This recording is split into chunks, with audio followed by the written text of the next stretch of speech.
कृष्णा स्नेह किचन मराठीमध्ये आपलं खूप खूप स्वागत आहे। आज आपण बनवणार आहोत अतिशय झटपट बनणारं बटाट्याचं कालवण। चला तर मग रेसिपी पाहूया।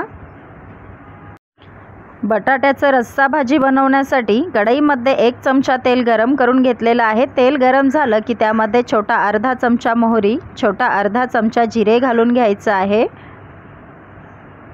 जिरे मोहरी व्यवस्थित तडतडली की चिमूटभर हिंग घालायचं आहे। त्यानंतर 5 ते 6 कढीपत्त्याची पाने घालायची आहेत। कढीपत्त्याच्या पानांना व्यवस्थित तडतडू द्यायचं आहे। त्यानंतर यामध्ये 1 छोटा पाव चमचा हळदी पावडर घालायची आहे। रोजच्या वापरातील कुठलाही गरम मसाला तुम्ही वापरू शकता। मी 1 चमचा गरम मसाला वापरलेला आहे। 1 छोटा चमचा लाल मिरची पावडर घातलेली आहे, त्याने भाजीला रंग छान येईल। 2 चमचे कांदा लसूण मसाला घालायचा आहे। त्यानंतर 1 चमचा धना पावडर यामध्ये घालून घ्यायची आहे। मसाल्यांना तेलावरती परतवून घ्यायचं आहे। मसाले टाकताना गॅसची फ्लेम स्लो करायची आहे, नाहीतर मसाले जळतील। त्यानंतर छोटा चमचा आलं लसणाची पेस्ट घालायची आहे आणि तिला देखील मसाल्यांसोबत परतवून घ्यायचं आहे। आलं लसणाची पेस्ट परतली की यामध्ये चवीनुसार 1 छोटा चमचा मीठ घालायचं आहे। मसाले आपले छान व्यवस्थित परतलेले आहेत। मी 2 बटाटे स्वच्छ पाण्याने धुवून त्यांच्या साली काढून त्यांना अशा प्रकारे कट करून घेतलेला आहे। आता यामध्ये ते बटाटे घालून घ्यायचे आहेत आणि बटाट्यांना देखील थोडा वेळ तेलावरती परतवून घ्यायचं आहे। बटाटा थोडा वेळ मसाल्याबरोबर परतला की यामध्ये आपल्याला 1.5 ग्लास पाणी घालायचं आहे।